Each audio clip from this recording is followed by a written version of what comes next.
Nama saya Nisa Jasmi Rahmawanti. Saya akan menjelaskan tentang pajak tangguhan.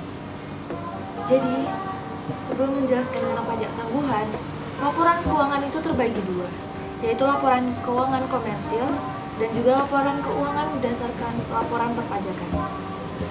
Untuk laporan keuangan komersil itu berdasarkan PSAK, sedangkan pelaporan pajak itu berdasarkan undang-undang perpajakan. Perbedaannya ada karena hal tersebut ada permanen dan juga temporer. Pengertian pajak tangguhan adalah beban pajak atau deferred tax expense yang dapat memberikan pengaruh seperti menambah atau mengurangi beban pajak yang harus dibayar di masa yang akan datang. Pajak tangguhan juga dapat dilihat dari dua sisi, yaitu sisi pandang akuntansi sebagai akun aset dan juga sisi dari liabilitas, sebagai utang yang harus dibayar atau dilunasi atau sebagai pelayanan yang harus dilakukan di masa mendatang kepada pihak lain. Ilustrasi yaitu atau contoh soal. Untuk memudahkan pemahaman berikut, ini asumsi diberikan dalam soal. Untuk perkiraan neraca awal diasumsikan hanya ada aset dan ekuitas saja. Untuk pendapatan hanya dibuatkan satu pendapatan saja yang dinamakan pendapatan operasi dan satu beban bonus. Setiap transaksi dibuatkan jurnal pada saat transaksi. Pada akhir tahun dibuatkan jurnal penutup. Neraca akhir tahun akan timbul di sisi aset ada pajak tangguhan dan sisi kredit ada hutang pajak. Ada hutang bonus, ekuitas, dan laba ditahan. Basis dasar pengakuan pendapatan dan beban secara akuntansi dengan akrual basis dan secara fiskal dengan kas basis.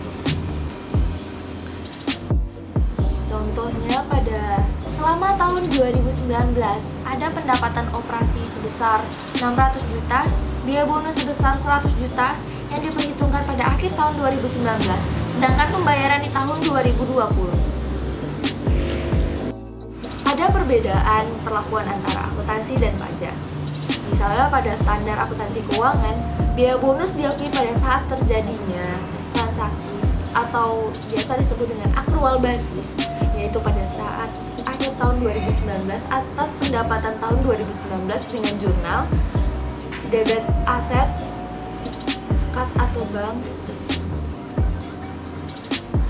600 juta, pendapatan operasi kredit 600 juta, debit biaya bonus 100 juta, kredit hutang bonus 100 juta. Sedangkan pada peraturan perpajakan, secara fiskal beban bonus tersebut belum diakui pada tahun 2019 karena belum ada pembayaran kas atau biasa disebut dengan metode kas basis. Sehingga pada akhir tahun 2019 akan terjadi koreksi fiskal positif dan menambah laba penghasil kena pajak. Kertas kerja rekonsiliasi fiskal dapat dilihat di slide selanjutnya, yaitu rekonsiliasi fiskal. Pada laba rugi komersil, pendapatan bonus itu 600 juta, tidak ada koreksi, dan sama pada laba rugi fiskal juga 600 juta. Lalu beban bonus 100 juta, terdapat koreksi positif 100 juta, sedangkan di fiskal itu tidak ada koreksi atau nol. Laba set bonus 500 juta, tidak ada koreksi, namun pada laba rugi fiskal yaitu 600 juta, pajak 25% dari 500 juta, yaitu 125 juta pada laba rugi komersil. Sedangkan laba rugi fiskal pajak 25% dikali 600 juta, dapatnya 150 juta.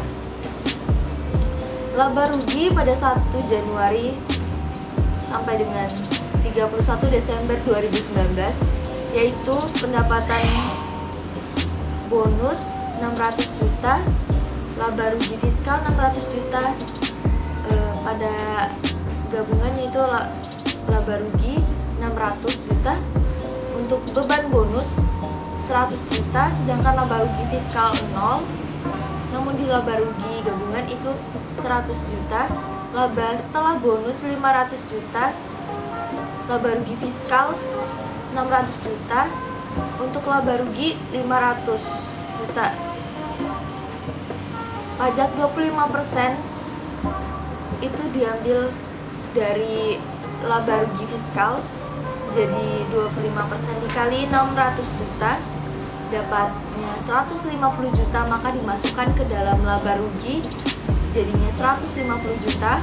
Laba setelah pajak 350 juta, pendapatan pajak tangguhan 25 juta, laba setelah pajak tangguhan, retained earning yaitu 375 juta. Untuk jurnal pencatatan pendapatan itu ada perkiraan misalnya pada aset kas atau bank itu 600 juta, untuk pendapatan operasi 600 juta, biaya bonus 100 juta, kredit hutang bonus 100 juta. Jurnal untuk pencatatan PPh pada tahun 2019 yaitu pajak penghasilan debit 150 juta, aset pajak tangguhan debit 25 juta, kredit hutang pajak 150 juta, kredit pendapatan pajak tangguhan 25 juta. Untuk jurnal penutupnya terdapat pendapatan operasi 600 juta, pendapatan pajak tangguhan debit 25 juta, untuk kreditnya pajak penghasilan 150 juta, biaya bonus 100 juta, laba ditahan 375 juta. Maka pada neraca 31 Desember 2019 yaitu aset awal 1 miliar, aset operasi 600 juta, aset pajak tangguhan 25 juta, maka total asetnya itu 1 miliar 625 juta. Untuk hutang modal atau ekuitas, hutang pajak 150 juta, hutang bonus 100 juta, ekuitas 101 miliar, laba ditahan 375 juta, total hutang ditambah ekuitas yaitu 1 miliar 625 juta.